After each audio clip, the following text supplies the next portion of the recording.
Selama pujian tadi dinyanyikan, saya merasakan bagaimana jamahan Tuhan mulai menjamah kehidupan saya secara pribadi. Ketika saya melayani Tuhan, bermain musik, saudara, kepala saya tidak berhenti, saudara. Terus seperti ada air yang mengalir, ya, sampai ke tubuh saya, dan saya rasakan bagaimana Tuhan itu begitu baik. Dan Tuhan ingatkan kepada saya, saudara, minggu kemarin Ibu Gembala khotbah, hendaklah kamu setia sampai mati. Amin. Apa saudara? Hendaklah kamu setia sampai mati. Seberapapun kehadiran kita malam hari ini, saudara, tidak usah saudara hiraukan seberapapun kita yang hadir, tetapi inilah bentuk kesetiaan kita kepada Tuhan. Karena sampai garis akhir Tuhan akan tetap mencari orang-orang yang setia kepada Tuhan. Saudara, perhatikan baik. Ada sebuah pepatah berkata, rumah adalah sekolah pertama dan keluarga adalah guru pertama. Mungkin sebagian dari saudara pernah mendengar pepatah bijak ini berkata, rumah adalah sekolah pertama dan keluarga adalah guru pertama. Apa yang diajarkan, apa yang diteladankan, dan apa yang ditanamkan dalam keluarga itu secara otomatis pasti akan mempengaruhi semua jalan kehidupan anak-anak kita ke depan. Katakan amin. Nah, makanya saudara, keluarga itu tidak boleh hanya menjadi tempat tinggal bersama, tetapi keluarga harus menjadi tempat bertumbuhnya iman. Katakan bertumbuhnya iman. Nah, keluarga saudara tidak boleh hanya sekedar tempat kita tinggal bersama, tetapi keluarga itu harus menjadi tempat bertumbuhnya iman, tempat bertumbuhnya kasih, dan tempat bertumbuhnya akan nilai-nilai kebenaran. Anak-anak kita saudara mungkin tidak bisa selalu mengingat semua nasihat-nasihat yang kita ucapkan kepada mereka. Tetapi saudara, anak-anak itu akan melihat teladan yang kita kerjakan, ya, dalam setiap kehidupan sehari-hari di hadapan keluarga kita. Makanya saudara, anak-anak itu akan selalu melihat kehidupan orang tuanya. Apakah orang tuanya adalah orang yang suka berdoa kepada Tuhan? Apakah orang tuanya adalah orang yang suka mengasihi Tuhan? Apakah orang tuanya hidup jujur? Apakah orang tuanya setia beribadah kepada Tuhan? Dan nilai-nilai itu saudara akan tertanam dengan kuat dalam hati anak-anak kita, saudara. Dan oleh sebab itu saudara, keluarga itu adalah lembaga pertama yang dibentuk oleh Allah. Lembaga pertama yang dibentuk oleh Allah itu namanya keluarga. Tuhan tidak bentuk gereja terlebih dahulu, Tuhan tidak bentuk sekolah, Tuhan tidak bentuk pemerintahan, tetapi lembaga pertama itu apa saudara? Keluarga. Allah terlebih dahulu membentuk keluarga karena Tuhan tahu keluarga itu memiliki peranan yang sangat penting dalam rencana Tuhan. Katakan rencana Tuhan. Saudara, kenapa keluarga itu menjadi bagian yang penting dalam firman Tuhan, dalam rencana Tuhan ke depan? Saudara perhatikan, di dalam keluarga kita itu baru belajar apa itu artinya kasih. Setuju? Dalam keluarga kita belajar apa itu artinya menghormati, apa itu artinya menghargai. Dalam keluarga kita belajar apa itu artinya mengampuni. Dalam keluarga itu juga kita belajar apa itu artinya bertanggung jawab. Dalam keluarga itu kita belajar bagaimana caranya untuk kita saling berkomunikasi yang baik. Dalam keluarga juga kita belajar untuk mengenal Tuhan. Dalam keluarga kita belajar untuk berdoa bersama. Dalam keluarga kita belajar untuk bergandengan tangan ketika yang satu lemah, yang ketika satu sakit. Dalam keluarga kita belajar untuk saling menguatkan. Dalam keluarga juga kita belajar akan nilai-nilai benih dari firman Tuhan itu sendiri. Makanya saudara dengar baik, tidak suka serang gereja. Hari-hari ini iblis tidak suka serang orang-orang yang punya persekutuan ibadah, persekutuan doa. Karena kenapa? Karena iblis tahu semakin gereja diserang, semakin orang-orang bersekutu kepada Tuhan diserang, orang percaya makin giat berdoa. Orang percaya makin serius menyembah Tuhan. Tetapi sebaliknya, yang iblis incar hari-hari ini adalah keluarga. Katakan keluarga. Kenapa saudara? Karena iblis tahu ketika keluarga diserang, ketika keluarga itu lemah, ketika keluarga itu goyah, keluarga itu memiliki impact, keluarga itu memiliki dampak yang luar biasa.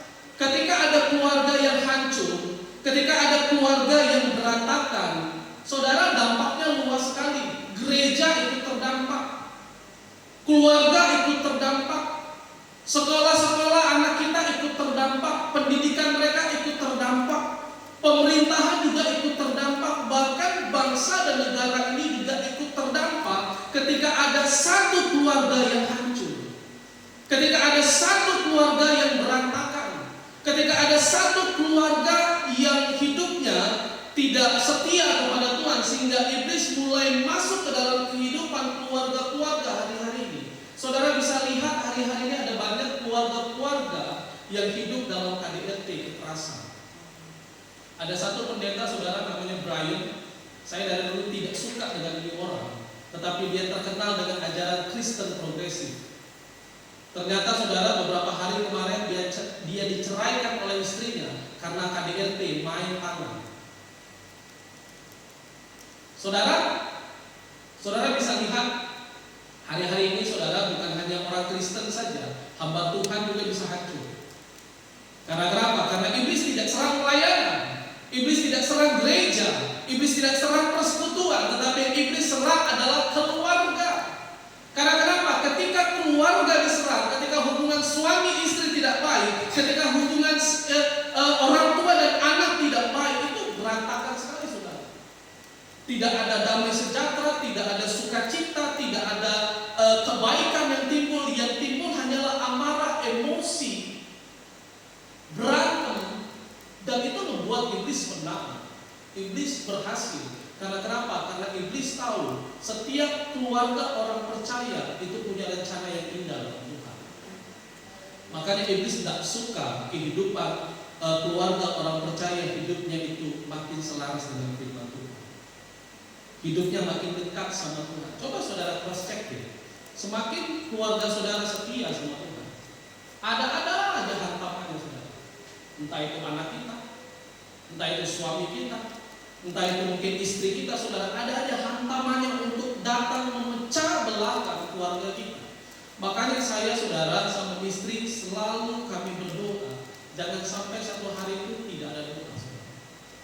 Berbahaya. Karena kenapa? Ada doa saja saudara, iblis bisa curi dalam senjata itu. Apalagi tidak ada doa. Jadi saudara perhatikan baik-baik kenapa saya khotbah ini agak sedikit serius. Kemarin juga serius saudara.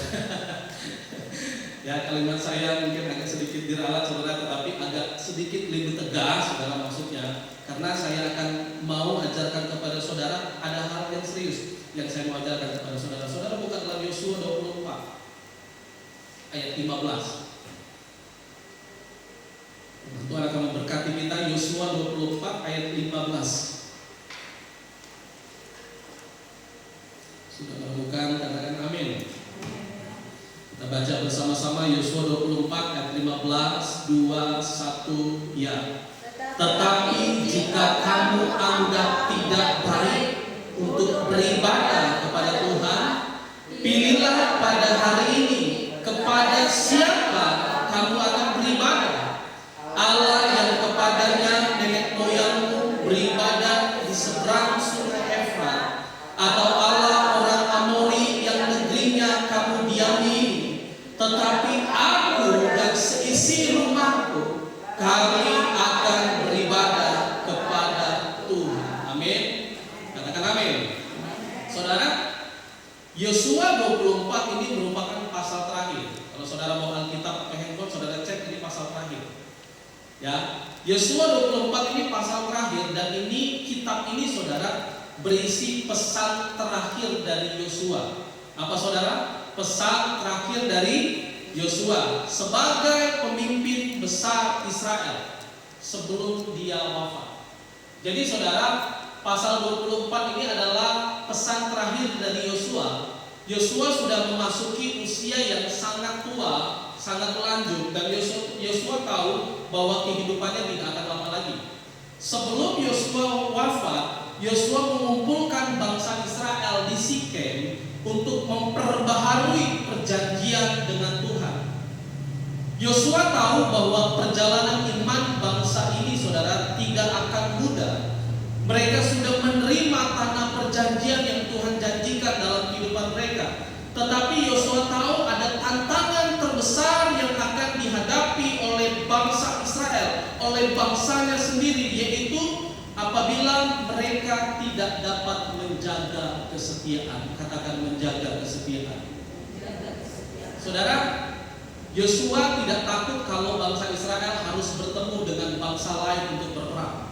Yosua tidak takut kalau bangsa Israel harus bertemu dengan orang yang pandai dalam peperangan, ahli dalam peperangan. Tetapi Yosua yang ditakutkan oleh Yosua adalah ketika bangsa Israel tidak dapat menjaga kesetiaan mereka kepada Tuhan.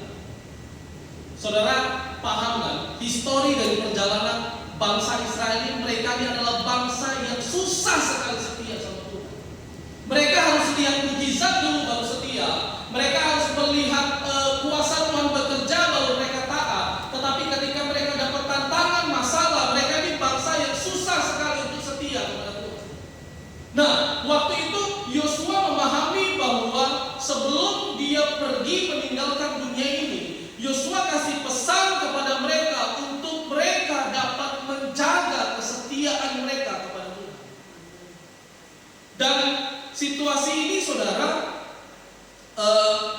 sehingga situasi ini saudara membuat Yosua mengambil keputusan yang serius saudara. Dia kumpulkan bangsa Israel di Sikem, semuanya dia kumpulkan saudara. Dan dia berikan satu pesan ini kepada orang Israel. Saudara tahu Yosua ini tidak dikenal dengan harta yang berlimpah, bukan seperti Ayub. Tetapi Yosua adalah seorang pemuda, dari dia muda sampai tua. Yosua adalah orang yang sangat setia kepada Tuhan. Katakan amin. Dan di kalimat terakhir Yosua berkata, tetapi aku, dan apa saudara? Dan seisi rumahku, kami akan beribadah kepada Tuhan. Saudara perhatikan kata aku. Aku di sini siapa saudara? Halo, aku di sini siapa saudara? Halo, aku di sini siapa saudara? Yosua. Sebelum dilanjutkan dengan kata seisi rumahku, ada kata tetapi aku. Aku di sini saudara menunjukkan komitmen pribadi dari Yosua terlebih dahulu kepada Tuhan sebelum dia memimpin keluarganya. Yosua mengambil keputusan yang tegas untuk tetap beribadah kepada Tuhan apapun yang terjadi. Yosua tetap mengambil keputusan untuk tetap menyembah kepada Tuhan apapun yang terjadi. Yosua mengambil keputusan yang tegas, aku tetap setia kepada Tuhan apapun yang terjadi. Saudara, Yosua di sini mengambil komitmen aku sebelum dia ajak keluarganya. Dia katakan aku. Sebagai seorang pemimpin saudara, sebagai seorang lelaki itu punya 4 tugas. Yang pertama imam, yang kedua nabi, yang ketiga raja, yang keempat itu adalah bapa. Saudara, tugas pria itu yang pertama itu imam. Imam itu tugasnya apa saudara? Loh, karena tidak ada pria, saya sama Om Dolfi saja saudara yang pria yang sudah berkeluarga. Saudara, tugasnya imam apa saudara? Membawa keluarga untuk mengenal Tuhan. Tugas imam itu membawa keluarga untuk setia kepada Tuhan, membawa keluarga untuk datang beribadah kepada Tuhan.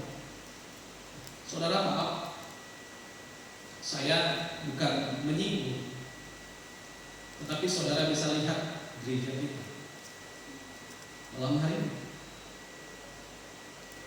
Tidak ada satu imam pun yang datang beribadah kepada Tuhan. Saudara, berbanding terbalik, yang bawa istri dan anak itu bukan perempuan, bukan istri, tetapi laki-laki. Karena jelas firman Tuhan katakan tugas untuk membawa kepada Tuhan, untuk beribadah kepada Tuhan, untuk mengenalkan Tuhan itu tugas pria, laki-laki, tugas imam. Tetapi hari-hari ini saudara terbalik, yang bawa istri dan suami itu justru perempuan. Ya, setuju? Setuju. Ada banyak gereja, bukan gereja kita saja, ada banyak gereja-gereja lain itu terbalik saudara. Yang ajak anak-anak ke gereja, yang ajak suami itu justru istri, bukan suami lagi. Dan saudara harus perhatikan baik-baik. Kenapa saya katakan ini serius? Karena memang tugas laki-laki itu punya tanggung jawab, bukan hanya menafkahi saja, tapi dia punya tanggung jawab sebagai imam. Yang kedua, tugas laki-laki itu punya tanggung jawab itu sebagai nabi. Katakan nabi. Nabi itu tanggung jawabnya apa saudara? Nabi itu kan kalau di zaman dulu saudara, perjanjian lama itu nabi itu orang yang paling tidak disukai. Karena kenapa? Nabi itu saudara punya perantaraan langsung daripada Tuhan. Kalau kamu salah langsung ditegur. Kalau kamu berbuat tidak baik langsung ditegur. Kalau kamu salah jalan langsung ditegur. Itu tugas pria saudara, sebagai nabi. Kalau ada hal yang tidak baik datang dalam keluarganya, posisi suami itu menasihati, memberikan masukan, menegur bahwa hal ini tidak baik, bahwa hal ini salah. Dan yang ketiga, tugas suami itu adalah sebagai raja saudara. Raja itu apa saudara? Melindungi keluarganya, setuju? Mencukupkan keluarganya, ya, mengayomi keluarganya. Dan yang terakhir saudara, tugas suami itu seperti bapak. Bapak itu maksudnya apa saudara? Mengasihi anak-anak, mengasihi istri. Ya, itu tugas suami saudara, tugas suami sebagai bapak. Nah, saudara bisa lihat sebelum Yosua saudara, ya, membawa keluarganya untuk beribadah kepada Tuhan, itu dimulai dari aku, saya. Dia tidak hanya menyuruh keluarganya datang beribadah kepada Tuhan, tetapi dia sendiri yang melakukannya untuk datang setia kepada Tuhan. Saudara, seorang ayah harusnya menjadi seorang penyembah di rumah. Seorang ayah harusnya menjadi seorang yang suka berdoa kepada Tuhan. Seorang ayah harusnya menjadi seorang yang menuntun anak-anaknya untuk belajar firman Tuhan. Seorang ayah harusnya menuntun istri dan anak-anaknya untuk bersekutu kepada Tuhan. Itu tugas seorang ayah. Dan tugas seorang ibu adalah hidup dalam takut akan Tuhan sebagai penolong. Dan anak-anak akan melihat saudara, itu semua anak-anak akan melihat dengan nyata apa yang diperbuat oleh orang tuanya. Saya bersyukur saudara, saya punya istri yang selalu ngajarin anak-anak saya itu sebelum masuk rumah itu shalom. Ya, setiap sampai rumah shalom, setiap sampai rumah shalom. Sekarang kalau sampai rumah saudara baru buka pintu, kedua anak saya Glenn sudah ucapin shalom.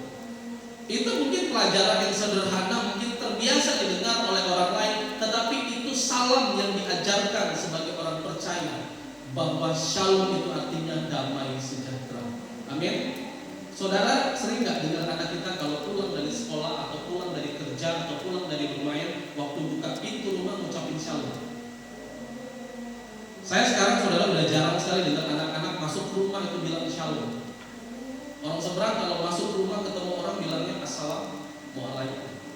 Saudara, ajarkan hal-hal yang kecil, ajarkan hal-hal yang sederhana itu supaya apa saudara? Supaya anak kita tahu bahwa ada nilai-nilai kebenaran yang ditanamkan dalam setiap kehidupan kita sebagai orang percaya. Amin. Makanya saudara, Yosua katakan, tetapi aku, dimulai dari aku dulu, katakan dimulai dari saya. Lebih kencang lagi, dimulai dari saya.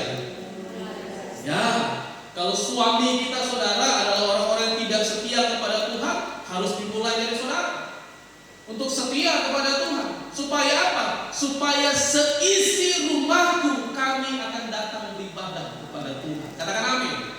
Saudara, tidak mungkin ada orang yang datang beribadah tanpa ada satu orang yang setia kepada Tuhan.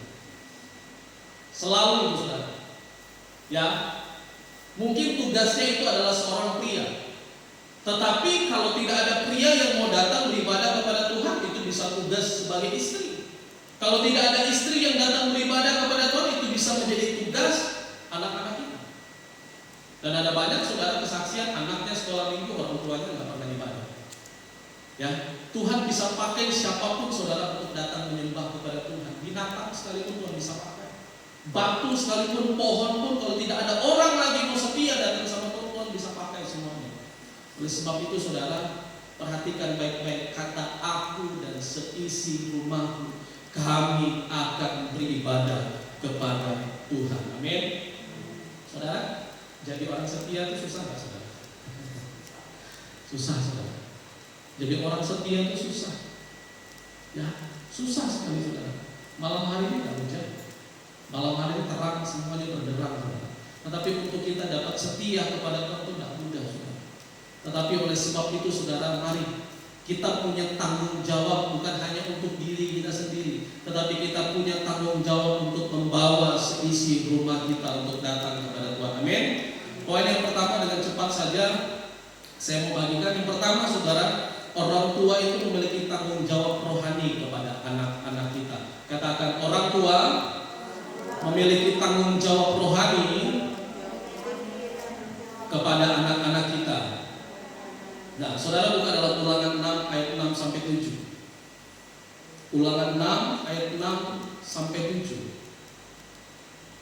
Ulangan 6 ayat 6 sampai 7.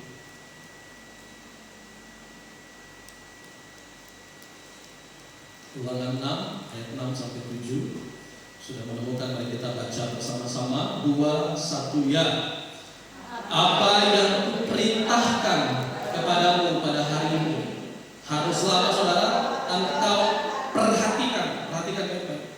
Haruslah engkau mengajarkannya berulang-ulang kepada anak-anakmu dan membicarakannya apabila engkau duduk di rumahmu, apabila engkau sedang dalam perjalanan, apabila engkau berbaring, dan apabila engkau bangun. Saudara, bukan saya yang mengatakan, tetapi firman Tuhan yang mengatakan, apa yang kuperintahkan padamu pada malam hari ini, pada hari ini, haruslah engkau perhatikan, haruslah engkau mengajarkannya berulang-ulang kepada anak-anakmu dan membicarakannya apabila engkau duduk di rumahmu, apabila engkau sedang dalam perjalanan, apabila engkau berbaring, dan apabila engkau bangun. Saudara, poin yang pertama saya katakan tadi, orang tua memiliki tanggung jawab rohani kepada anak-anak kita. Tanggung jawab rohani itu bukan sama pendeta, saudara. Tanggung jawab rohani itu bukan sama guru-guru sekolah minggu. Ada banyak seringkali kita keliru bahwa untuk jadi orang rohani itu tanggung jawab guru sekolah minggu. Untuk anak saya menjadi rohani itu tanggung ketua pemuda remaja. Untuk anak saya menjadi rohani itu tugas pendeta. Bukan. Untuk anak kita menjadi rohani itu tugas saya dan saudara sebagai keluarga. Saudara jangan salah artikan bahwa guru sekolah minggu itu tempat penitipan anak untuk belajar. Salah. Pemuda remaja itu tempat penitipan anak. Salah. Itu tugas saudara sebagai orang tua. Firman Tuhan katakan, haruslah engkau mengajarkannya berulang-ulang kali. Tanggung jawab orang tua saudara bukan hanya memberi makan, minum, pakaian, pendidikan, tetapi tanggung jawab utama orang tua adalah membawa anak-anak untuk mengenal Tuhan. Amin. Amin. Saudara tidak usah takut jadi orang tua yang menegur anak. Saya kadang-kadang jadi orang lihat ada orang tua yang curhat, saya gergetan sekali saudara. Gergetannya kenapa? Ada orang tua saudara yang takut sekali nasihatin anaknya. Ada orang tua yang tidak berani kalau dia berkatanya agak keras nanti anak saya tersinggung. Gak bisa saudara. Saudara, status saudara itu orang tua, anak ya anak, di bawah, derajatnya di bawah saudara. Status saudara orang tua, saudara punya hak yang paling tinggi. Ya, jadi saudara harus tetap ingatkan kepada anak saudara beribadah kepada Tuhan. Saudara harus tetap ingatkan anak saudara untuk datang kepada Tuhan. Saudara harus ingatkan kepada anak saudara sekalipun sampai mereka bosan, ingatkan terus datang ibadah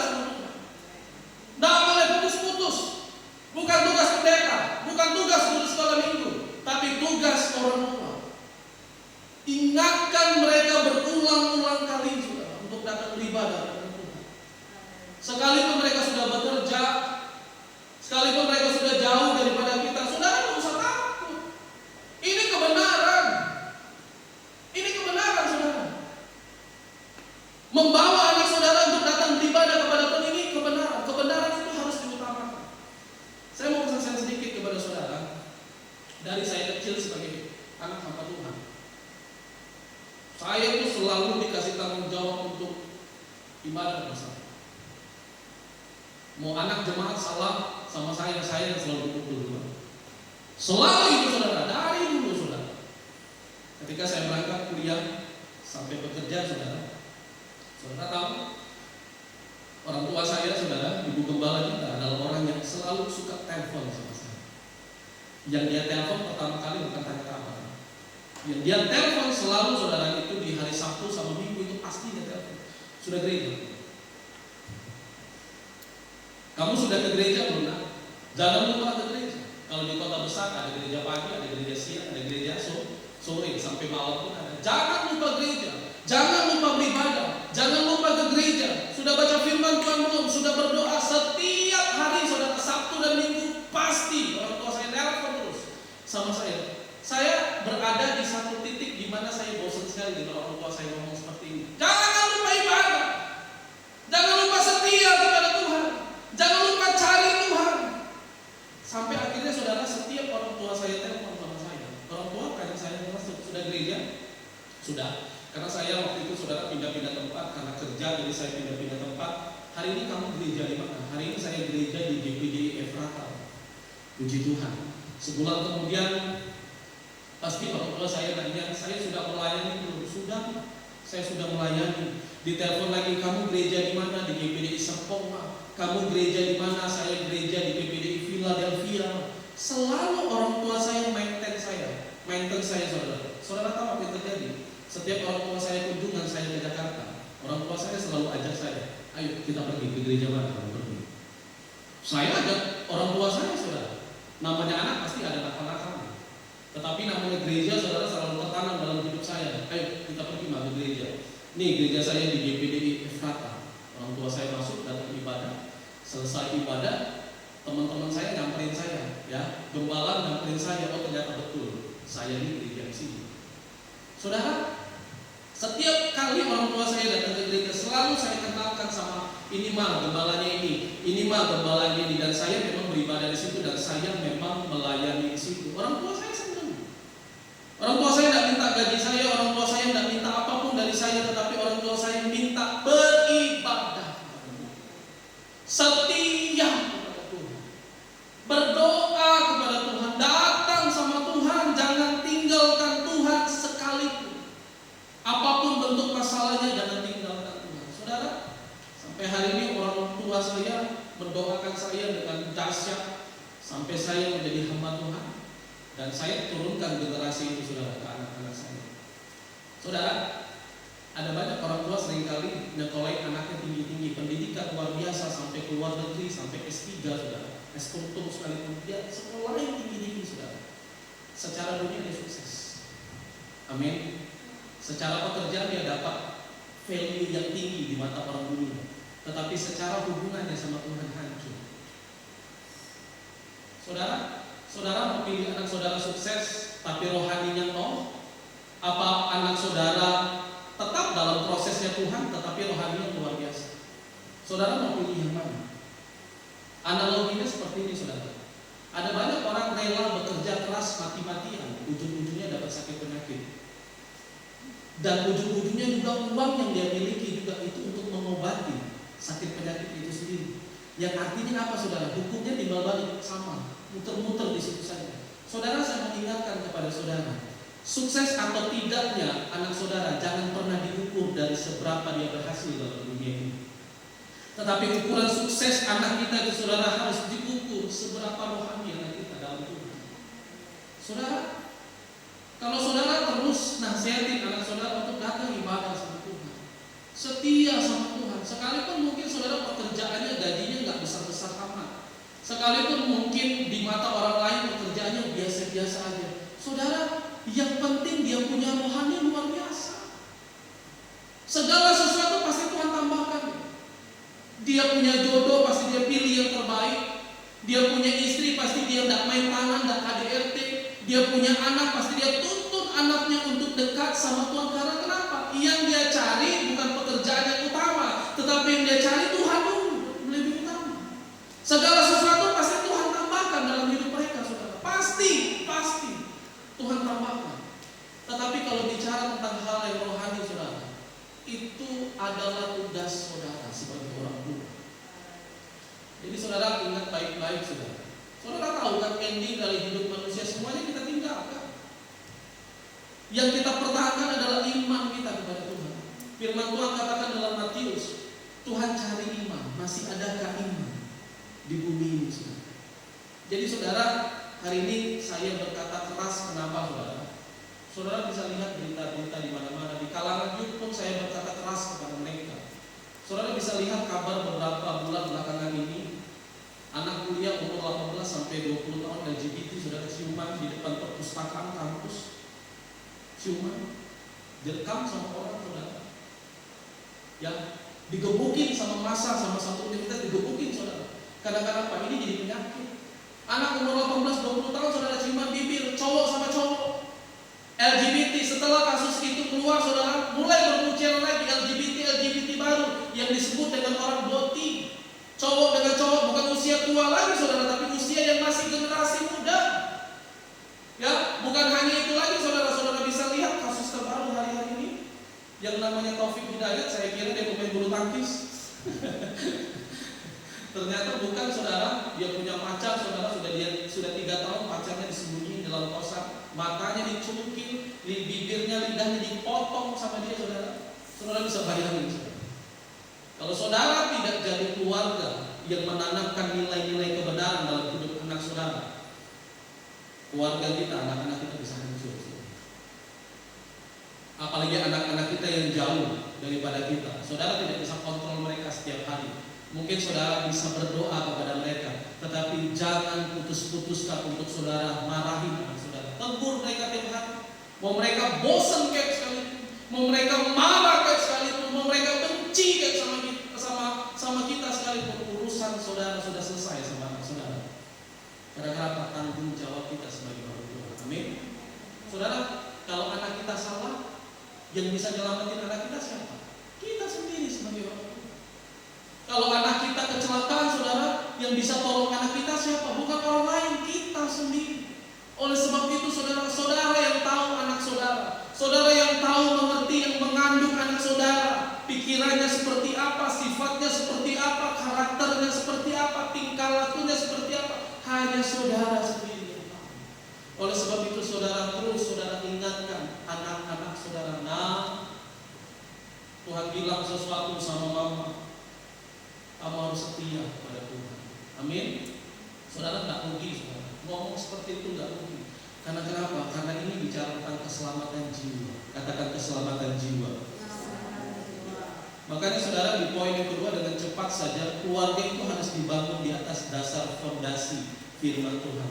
Coba saudara buka dalam Mazmur 127 ayat pertama. 127 ayat yang pertama. Sudah menemukan? Mari kita baca bersama-sama 2-1 ya. Jikalau bukan Tuhan yang membangun rumah, sia-sialah usaha orang yang membangunnya. Amin. Saudara, keluarga itu harus dibangun di atas dasar fondasi firman Tuhan. Jikalau bukan Tuhan yang membangun rumah, sia-sialah usaha orang yang membangunnya. Oleh sebab itu saudara, banyak orang berusaha membangun keluarga dengan kekuatan sendiri, tetapi melupakan Tuhan. Punya rumah yang besar, punya harta yang banyak, dan pendidikan yang tinggi, tetapi tidak menjamin kebahagiaan keluarga kita jika Tuhan tidak menjadi pusat dalam kehidupan kita. Malam hari ini saudara, dengan tidak bosan-bosan bangun keluarga kita di atas dasar fondasi firman Tuhan. Amin. Amin. Bukan artinya Alkitab ditaruh di rumah saudara sampai berdebu. Waktu pendeta datang, kenapa Alkitabnya berdebu? Iya bang, ini kan kitab suci, saking sucinya tidak dibuka saudara. Tapi saudara pastikan Alkitab itu, kalau males baca Alkitab, ada handphone saudara. Saudara bisa request sendiri, malam hari ini pengen dengar Debbie Ba'asir, apa? Malam hari ini aku pengen dengar Gideon Simanjuntak, apa? Malam hari ini aku pengen dengar Dovi, apa? Saudara bisa cari sendiri, saudara searching sendiri bisa. Tidak ada yang susah saudara. Ketika saudara tetap membangun fondasi saudara di atas dasar firman Tuhan. Firman Tuhan katakan saudara, orang yang membangun rumah di atas pasir pasti dia akan roboh. Tetapi orang yang membangun rumah di atas dasar batu, dia akan kokoh, dia akan kuat. Oleh sebab itu saudara, di poin yang ketiga, yang terakhir, firman Tuhan katakan keluarga harus tetap setia beribadah kepada Tuhan. Amin. Firman Tuhan katakan Yesaya 24 ayat 15, tetapi aku dan seisi rumahku, kami akan beribadah kepada Tuhan. Jadi saudara, mari kita bawa semua keluarga kita, anak-anak yang jauh daripada kita datang ibadah hari Minggu, ingatkan mereka untuk ibadah juga hari Minggu. Sekalipun jauh saudara, sekalipun jauh. Kenapa saya katakan ini saudara malam hari ini agak keras? Jangan sampai terlambat. Penyesalan itu selalu datang di belakang. Kalau di depan apa saudara? Pendaftaran. Saudara, penyesalan itu selalu datang di belakang. Jangan sampai terlambat. Kalau Tuhan sudah suruh sesuatu dalam hati kita, saudara, tolong anak kita, selamatkan anak kita. Hanya kita sebagai orang tua yang tahu menyelamatkan anak kita. Malam hari ini saudara datang sama Tuhan, minta sesuatu sama Tuhan. Tuhan minta petunjuk daripada Tuhan malam hari ini. Kalau ada anak-anak kita yang tidak setia kepada Tuhan, saudara doakan mereka malam hari ini. Kalau ada suami-suami kita yang tidak setia kepada Tuhan, saudara doakan suami-suami kita. Kalau ada sakit penyakit, mungkin hal-hal yang mungkin mengganggu setiap keluarga kita, saudara doakan itu secara spesifik. Saudara doanya jangan putus-putus, tapi detail, spesifik. Saudara doakan itu malam hari ini. Karena kenapa? Karena iblis tidak mau saudara punya keluarga yang bahagia. Iblis tidak mau kita punya keluarga yang diselamatkan oleh Tuhan. Iblis tidak mau kita punya keluarga yang dipenuhi dengan damai sejahtera. Oleh sebab itu saudara, mari kita ambil sikap, kita berdoa kepada Tuhan. Saudara berdoa sama Tuhan, pasti akan memperlihatkan sesuatu kepada saudara. Pasti Tuhan akan tunjukkan sesuatu kepada saudara untuk kemana Tuhan pimpin keluarga kita dalam Tuhan. Setiap kita yang sudah datang beribadah kepada Tuhan, kiranya Roh Kudus senantiasa boleh membimbing setiap kehidupan kita.